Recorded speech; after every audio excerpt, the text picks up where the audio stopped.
আজকে আমরা নতুন কড়াই কিনে এনেছি। এটা হচ্ছে নন স্টিকি কড়াই। আর এখানে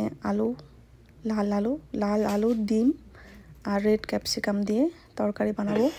আর চকলাগুলো দিয়ে একটা আলুর কুরকুরে বানাবো। এখানে আলু আর ডিম, 4টা ডিম নিয়েছি কিন্তু। রাইস কুকারটাতে আমার রাইসটা একদম পুরোপুরি হয়ে চলে আসছে। রাইস কুকারটাতে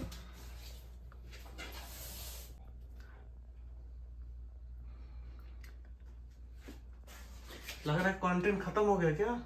আমার আর কি ছোট একটা কিচেন। ঠিক আছে, এইদিকে হচ্ছে আমি এগুলো রাখছি। এদিকে বাসনগুলো ভালো করে ধুয়ে রাখছি, কি সুন্দর পরিষ্কার পরিচ্ছন্ন করে। আমি একটু পরিষ্কার পরিচ্ছন্ন থাকতেই ভালোবাসি। এইখানে আমার একটা ছোট্ট ফ্রিজ,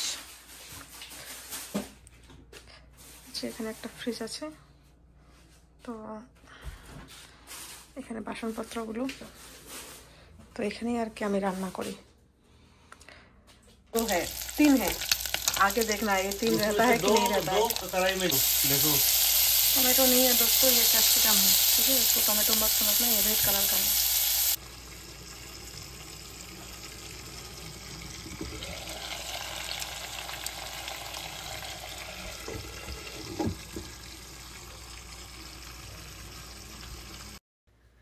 রান্না করার সময় আমি 4টা ডিম নিয়েছিলাম, আর এখন কিন্তু আমার কাছে মাত্র 2টা ডিম আছে। বাকি 2টা ডিম গেল কোথায়?